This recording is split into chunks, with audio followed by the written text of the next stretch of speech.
Salam, mən Naxçıvan Dövlət Universitetinin nəzdində Naxçıvan Dövlət Texnik Kollecinin baytar ixtisasının müəlliməsi Rüstəmova Sevilə. Bugünkü mövzumuz yaman şiş xəstəliyidir. Heyvanlarda müşahidə olunan yaman şiş xəstəliyidir ki, latınca adı Oedema malignumdur. Nədir yaman şiş xəstəliyi? Yaman şiş ağır gedişli yara infeksiyasıdır. Və nə əmələ gətirir? İltihabı şişliyi, toxumaların qazlı mikrozudur və şiddətli intoksikasiya səciyyələnir. Bu xəstəlik heyvanlar üçün ciddi təhlükə törədir və təsəvvürdə böyük iqtisadi zərər vurur.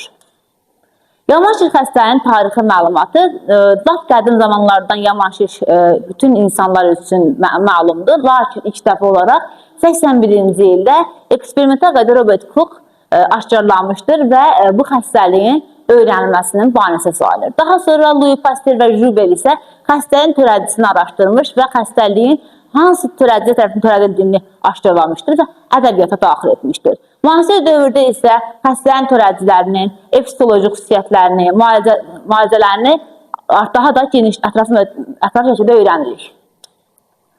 İqtisadi zərər nədir? Yaman şiş xəstəliyi dediyim kimi təsərrüfata böyük iqtisadi zərər vurur. Bu həm birbaşa, həm də dolayı yolla baş verə bilir. Buna isə 3 kombinasiya formasında gedir. Birinci heyvan tələfatıdır. Bir şiş xəstəlik zamanı müalicəyə cavab verməyən heyvanlar məhv olur. Bu da iqtisadi zərər vurur. İkinci, məhsuldarlıq azalır. Bilirik ki, biz heyvanları niyə saxlayırlar? Məhsuldarlığına görə, süd istehsalına, yun istehsalına görə saxlayırıq və hər hansı bir xəstəlik nəticəsində bu məhsuldarlıq aşağı düşür. Süddür, ətdir, digər məhsullarıdır. Bunlar kəskin azalır və bu da heyvandarlığa zərər vurur. Üçüncü sağlamlaşdırıcı xəstəlikdir ki, hər bir xəstəlik zamanı heyvanlar müalicə almalıdır. Bunlar müalicədir, karantindir, dezinfeksiya və profilaktik tədbirlərdir ki, bunlar böyük bir miqdarda xəstəlik verir və bu xəstələr iqtisadiyyata ciddi ziyan vurur. Törədicilərə, dediyim kimi Jubel və Louis Pasteur ilk dəfə xəstənin törədicilər haqqında məlumat vermişdilər və xəstənin törədicisinin 4 dənəsini öyrənmişdilər. Birincisi, Clostridium septicumdur. Nədir Clostridium septicum? Bu xəstəlikdə infeksiyon prosesinin inkişafında aparıcı rol oynayan əsas törədicilərdən biridir. Daha sonra Clostridium novi gəlir ki, bu da A tipi klassik yaman şişi aşkarlayır və bu da immunoloji baxımdan mühüm əhəmiyyət daşıyır. Üçüncü törədici Clostridium perfringensidir. Geniş yayılmışdır. Bunlar anaerob törədicilərdir. Yəni oksijensiz mühitdə böyüyürlər bunlar və infeksiyon prosesinin güclənməsinə kömək edir. Dördüncü Clostridium histoliticumdur ki, bu da toxumaların parçalanmasında fəal iştirak edən fermentlərin aktivliyinə malik törədicilərdir. Yəni bunlar fermentləri artırırlar. Laboratoriya heyvanlarından hiptonozudur, ada dovşanadır, göyərçindir, axsisandır, pişiklər daha tez yoluxurlar. Nədir mikromorfoloji xüsusiyyətlər? Dedim ki, hər bir törədici xüsusi ölçüyə, xüsusi uzunluğa malikdir və xüsusi formaya malikdir. Necə olur? Mikrob polimorf quruluşa malikdir. Uzunluğu 2-10 mikrometr, eni isə 0.8-2 mikrometr arasında dəyişir. Kulturadan hazırlanmış yaxmada baxdığımız zaman mikrob tək-tək, bəzən də qısa zəncir şəklində yerləşir. Mikrob hərəkətlidir. Bu xüsusiyyət onun toxumalarda yayılmasını asanlaşdırır. Nədir əsas bioloji xüsusiyyətləri? Dediyim kimi bunlar anaerobdur, yəni oksijensiz mühitdə yaşayır. Mikrob değişik mütləq anaerobdur, oksijensiz mühitdə yaşayır. Kapsul əmələ gətirmir, sporlarla yayılır. Sporlar mikrobun mərkəzində olur və yaxud da ucların birində yerləşir. Dediyim kimi, kulturada baxdığımız zaman 2 dənə ucu olur. Mərkəzdə, bir də uclarında, digər bir ucunda ikisini yerləşmir, həmişə bir ucunda yerləşir. Güclü eksotoksin əmələ gətirir. Nədir? Xaricdən gələn zəhər əmələ gətirir və mikrobun 4 dənə immunoloji tipi vardır. Bunlar A, B, C və D tipləridir. Dediyim kimi, mikrobun 4 dənə tipi var idi. A, B, C və D tipi. A tipinə deyilir ki, Clostridium novi. Bayaq dediyim kimi, A tipi nə idi? Klassik yaman şişi törədir və immunoloji cəhətdən daha da zəiflədir və ona görə ki, buna immunoloji tip deyirik və əsas törədici hesab olunur. İkinci tipimiz B tipidir. Bu da Clostridium gigasdır. Bunlar isə heyvanlarda infeksiyon hepatitin törədirlər və qaraciyər toxumalarına ciddi zərər vururlar. Üçüncü Clostridium C tipidir. Bu da Clostridium bubalorum ki, bu da camışlarda osteomielitin törədir və bu da sümük toxumalarının iltihabı ilə səciyyələnir. D tipi isə Clostridium hemoliticumdur ki, bu da qaramalda basiliyar hemoglobinasiyanı törədir və qan hüceyrələrinin parçalanması ilə müşahidə olunur. Epidemioloji xüsusiyyətləri. Dediyim kimi, heyvanlar həssas, bir də az həssas heyvanlar vardır. Yaman şiş xəstəliyi bütün heyvan növləri həssasdır. Ən çox atlar, iri buynuzlu heyvanlar və davalar həssasdır. Atlar yaman şişə yüksək həssaslıq göstərir. Yaralanmalar, cərrahi müdaxilələrdən sonra infeksiya riski xüsusilə artır. İri buynuzlu heyvanlardan qarama bu xəstəliyə həssas heyvan olubdur və bunlarda D tipi törədir. Bu da nə idi? Basiliyar hemoglobinasiya törədirdi. Bu da hemoglobinasiya riski daşıyır. Üçüncü digər həssas heyvan davarlardır ki, bu da qoyun və keçilər xəstəliyə həssas heyvanlar sayılır və infeksiya bunlarda sürətlə yayılır.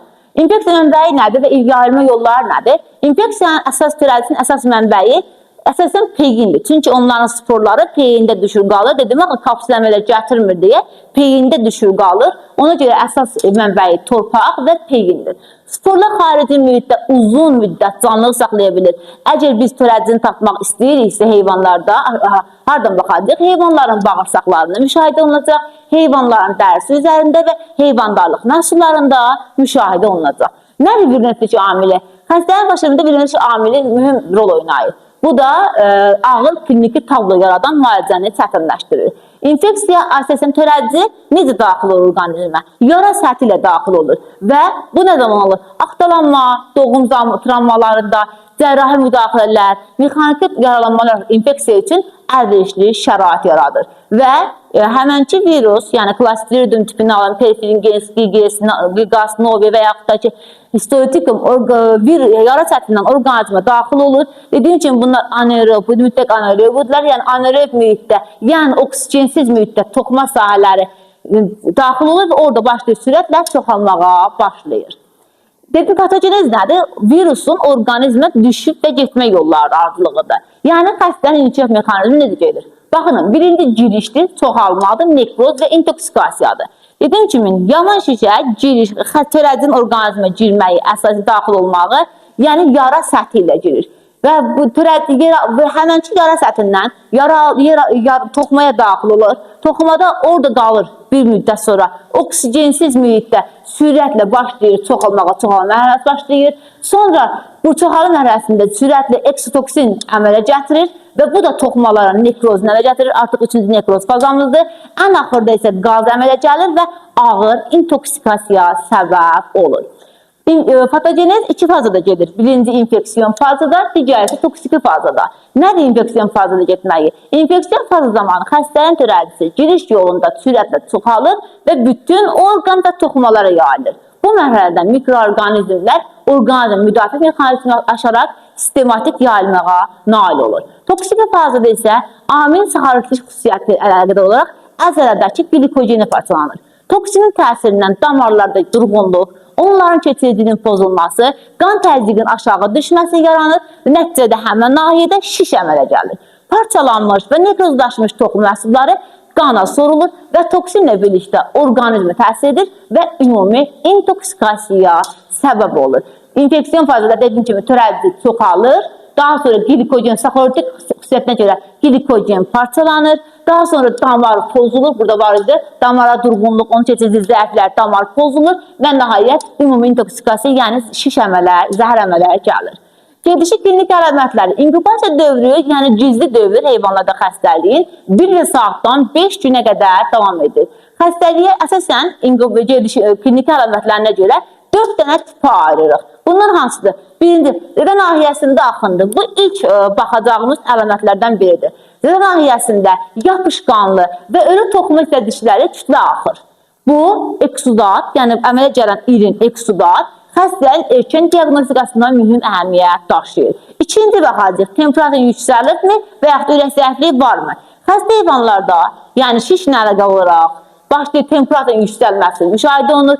Temperatur yüksəldiyinə görə ürək fəaliyyəti zəifləyir. Bu da sistematik reaksiya toksinlərinin qana keçməsinə nəticəsindədir ki, qana keçirici zəhər, o da başlayır temperatur yüksəlsə ürəyin işinin zəifləməsinə gətirib çıxarır. Üçüncüyə baxacaq, şiş və qazlı infiltrasiyadır. Zədələnmiş nahiyəni palpasiya etdiyimiz zaman həmənki yerdə şiş və yaxud da qazlı infiltrasiya müşahidə edilir. O da yaxından baxdığımız zaman isə, inspeksiya zamanı isə əzəllərin bişmiş ət rəngində olduğu baxırıq. Bu da bunların xarakterik bir əlamətidir ki, əgər yaman şiş xəstəliyində inspeksiya zamanı Əgər əzələlər bişmiş ət rəngini xatırladırsa, demək ki, bu nədir? Qaz şiş və ya da qazlı infeksiya, yəni maliqnin ödemadır. Ən axırda qaz qabarcıqları və şiş mayeyyəsi aparılır, əmələ gəlir. Əzəlləri əllə təzyiq, yəni palpasiya etdiyimiz zaman burada qaz qabarcıqlarını və şiş nahiyəsini ayrılır. Baxanda xışıldayan şişi xatırladır. Bu əlamət qazlı qanqreniyə xas olan tipik kateqorik fenomendir, yəni əlamətdir. Patoloji anatomik dəyişiklik nədir? Hər bir xəstəlik zamanı bunların daxili orqanizmdə və yaxud da xarici nahiyəsində xüsusi özünü göstərən əlamətlər müşahidə olunur.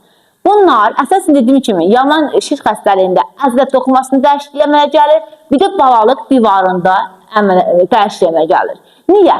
Çünki dediyim axı toxumaya daxil olur və toxumanı parçalayır. Əzəllər həmən baxdığımız zaman əzəllər sarı və ya qırmızı maye ilə olmuş olur. Əzəllər əllə asanlıqla parçalanır. Bu da nekrozun dərinliyini göstərir. Əzələrlə birləşdirici toxumada qan sağıntıları müşahidə olunur.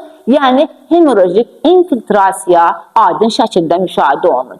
İkinci, balalıq divarının dediyim kimi axtalanma zamanı, doğum zamanı, mexaniki zədələnmə zamanı əmələ gəlir yaman şiş. Balalıq divarında şiş kimi olur balalıq divarı, sirişli qişat çişli olur, qatı kütlə əmələ gəlir həmənki balalıq divarında. Bu dəyişikliklər nə zamandır? Doğumdan sonraki infeksiyalarda müşahidə edilir və uterus toxumasının ağır zədələnməsi əks etdirir. Sirişli qişanın bu cür örtülməsi nə gətirir? Bakteriya kanalizasiyanın intensivliyini göstərir. Yəni orada bakteriya daha çox müşahidə olunur.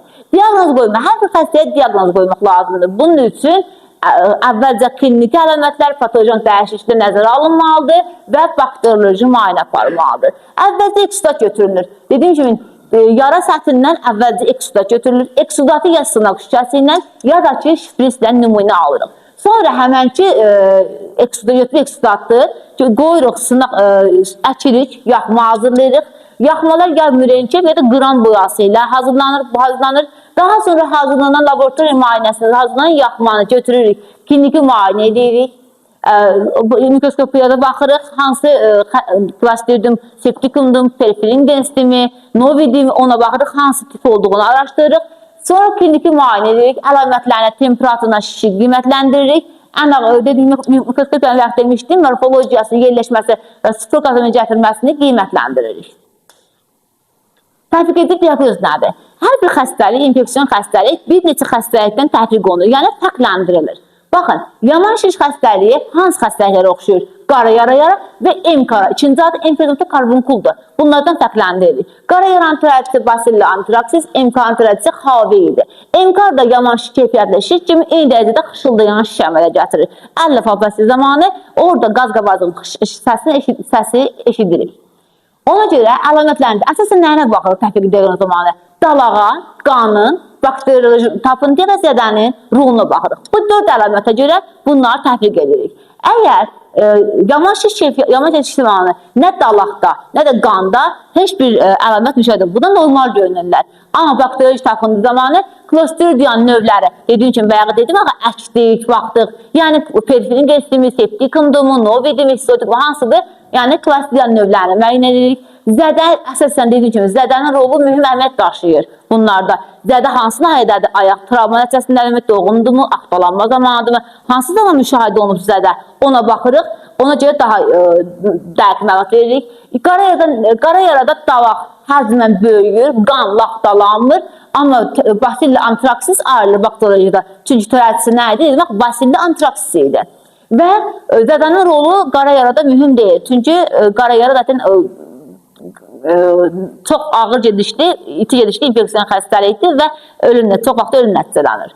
MKR. MKR-da dalağın vəziyyəti normal olur, qan laxtalanması normal olur, törədicisi Clostridium HIV-dir və zədənin rolu mühüm əhəmiyyət daşıyır. Çünki həmənki zədənin dediyim kimi harada olduğuna baxır. Əgər yerindədirsə daha çox müşahidə olunur, daha tez özünü göstərəcək. Balalaqdasa daha da özünü göstərəcək. Amma ayaqda, dəri səthindəsə biraz az özünü göstərə bilər. Müalicə. Yaman şişə hər bir xəstəliyin kimi yaman şişlə müalicəsi vardır və müalicə kompleks xarakter daşıyır və bir neçə istiqamətdə gedir. Əsasən yaman keyfiyyətli şiş zamanı Ən çox itlər bir-birlərindən savaşdığı zaman, döyüşdüyü zaman və yaxud da ki, heyvan bir yerə atladığı travmatik zaman dəri üzərində şiş əmələ gəlir. Bunun ən yaxşı modası cərrahi müdaxilədir. Əgər şiş böyükdür, cərrahi müdaxilədir. Əvvəlcə skalpellə bir balaca yara toxuma üzərini kəsirik. Toxuma üzərini kəsiləndən sonra İçərisindəki olan mayeni unutmayın, bir qab qoyuruq, qabın altına masajla, şişin kənarlarına masajla qabın içindəki eksulatı qabın içərinə tökürük. Daha sonra rivanoldur, periksdir, bunlarla şpris çəkib və yaranın içini təmizlənə yuyuruq. Bu əsasən ən yaxşı bəsit, yəni elin götürsək ən rahat yollarından biridir ki, itlərdə, atlarda və yaxud da ki, inəklərdə, boyunda müşahidə olan ən yaxşı roldur. Daha sonra keçirik nəyə? Bunları vaksin etmək lazımdır. Xəstəliyə yoluxanda daha da artmasın deyə. Bu zaman bu da polivalent antitoksin serumla peyvənd aparılır. Bu periferal xəstəliyin törədicilərinin müxtəlif toksinlərə qarşı neytrallaşdırıcı antidissinlər ehtiva edir və müalicənin əsasını təşkil edir. Uzun müddətli antibiotik müalicə aparırıq. Bu da bunlar penisilindir, amoksilindir. Bunlarla müalicə aparırıq və ən axırda simptomatik müalicədir ki, eyni zamanda eyni əlamətə görə başqa bir ürək damar sisteminə görə və yaxud da ki, ağır kəsliyə görə də əlavə dərmanlardan istifadə olunur. Dediyim kimi, antibiotik müalicə əhəmiyyəti çox böyükdür. Əsasən penisilindən, metronidazoldan, sonra prokain penisilindən, amoksilin klavikulonal asiddən istifadə olunur. İnəklərdə prokain penisilindir ki, gündə 1-2 dəfə əzələ daxil edirik. Daha sonra eyni yəni cövşən heyvanlarda ən çox prokain penisilindən istifadə olunur. Atlarda da prokain penisilindir, itlərdə, pişiklərdə amoksisilin klavikulonal asiddən istifadə olunur. İmmunitet spesifik nədir profesor? Dediyim kimi, heyvanların xəstəliyə yoluxulması üçün əvvəlcədən onlara qarşı vaksinativ peyvəndləmə aparılır. Bunlardan birincisi polivalent vaksindir, sonra poliantitoksindir və polivalent antitoksin serumdur. Bu üçü ilə heyvanlarda xəstəliyin yayılmasını, xəstəliyin daha da yüngülləşməsi üçün qarşılanmaq üçün görülən tədbirlərdəndir. Hər bir xəstəlik zamanı dediyim kimi, mamaş zamanı törədici torpaqda və peyində müşahidə olunur. Və bu daha sonraki daha sonra heyvanların xəstələnməsinin səbəb olur. Bunun üçün və profilaktik müalicə tədbir yapılmaq lazımdır. Bunun üçün axtalanmadır, quyruğun kəsilməsidir və digər əlamətlər zamanı ciddi şəkildə bunun qarşısını almalıdır, dezinfeksiya işləri aparılmalıdır, qırxım zamanı çalışmaq, dəri zədələnməsin, dəri tikilənməsin. Bu ən başlıca müdaxilələrimizdən biridir. Doğum zamanı tədbir aparırıq, mamalıq yardım aparılmalıdır və mamalıq yardım alətləri tamamilə dezinfeksiya olunmalıdır və zədələnmiş nahiyyə virusun düşməsinin qarşısı alınmalıdır. Daha sonra xəstə heyvanların idarə olunmalıdır. Xəstə heyvanı, yəni əməliyyatdan çıxmış heyvan, doğum verilmiş heyvanları xüsusi şəraitdə onlara xüsusi qulluq göstərilməlidir. Onlarda ayrılan otaqdır və binadır, alimentar əşyalarıdır, yəni su qabısıdır, yem qabısıdır. Bunlar dezinfeksiya olunmalıdır və bu da infeksiyanın yayılmasının qarşısını alır. Diqqətli sağ olun.